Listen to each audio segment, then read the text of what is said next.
Hello friends, welcome to Southern Food Tamil. இன்னைக்கு நம்ம Southern Food Tamilல egg Bhurji recipe தான் எப்படி பண்றதுன்னு பார்க்க போறோம்.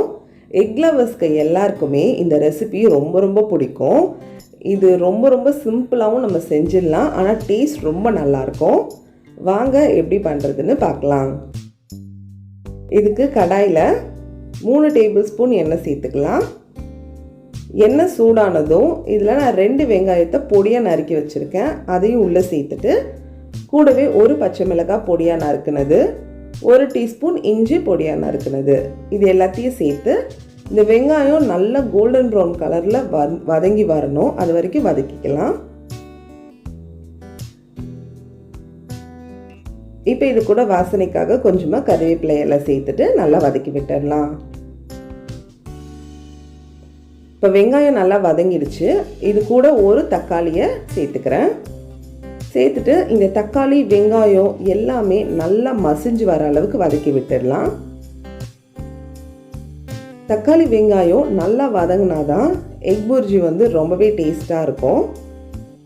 இப்போ இது கூட மசாலா சேர்த்துக்கலாம். 1/4 டீஸ்பூன் மஞ்சள் தூள், 1 டீஸ்பூன் மிளகாய் தூள், தேவையான அளவு உப்பு, கூடவே 1/2 டீஸ்பூன் மிளகுத்தூள், இது எல்லாத்தையும் சேர்த்துட்டு நல்லா மிக்ஸ் பண்ணி விட்டுருங்க. இந்த தக்காளியும் வதங்கி இந்த மிளகாத்தூள் பெப்பர் தூள்லாம் சேர்த்துருக்கோம் இல்லையா, இதோட பச்சை வாசனைலாம் போகணும். இப்போ பாருங்க நல்லா வதங்கிடுச்சு. எண்ணெயெல்லாம் நல்லா பிரிஞ்சு வந்திருக்கு. இப்போ இது கூட நடுவில் இந்த மாதிரி சின்னதாக கேப் ரெடி பண்ணிக்கோங்க. நான் 4 முட்டையை நல்லா இந்த மாதிரி பீட் பண்ணி எடுத்து வச்சுருக்கேன். அதை இப்போ உள்ளே சேர்த்துக்கலாம். முட்டையை நல்லா இந்த மாதிரி பீட் பண்ணிவிட்டு சேர்த்துக்கோங்க. அப்போ தான் ரொம்ப டேஸ்ட்டாக இருக்கும். மெதுவாக மிக்ஸ் பண்ணி விடுங்க.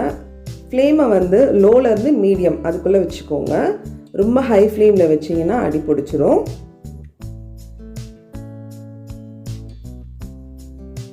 பொறுமையாக மிக்ஸ் பண்ணி விடுங்க.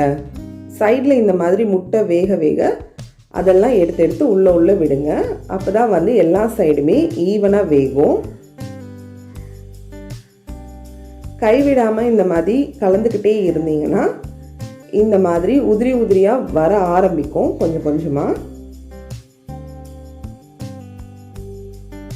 இப்போ பாருங்கள் கொஞ்சம் உதிரியாக வந்திருக்கு. நல்லா லோ ஃப்ளேமில் வச்சு கைவிடாமல் மிக்ஸ் பண்ணுங்கள். இப்போ பாருங்கள் சூப்பராக வந்திருக்கு. இந்த மாதிரி வர வரைக்கும் நம்ம கைவிடாமல் நல்லா மிக்ஸ் பண்ணிக்கணும். கடைசியாக கொஞ்சமாக கொத்தமல்லி தழை சேர்த்துட்டு மிக்ஸ் பண்ணி விட்டுடலாம்.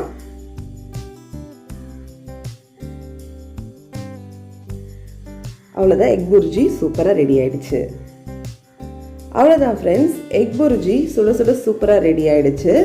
பாருங்கள் பார்க்கறதுக்கு எவ்வளோ சூப்பராக இருக்குன்னு. நீங்களும் கண்டிப்பாக ட்ரை பண்ணி பாருங்கள்.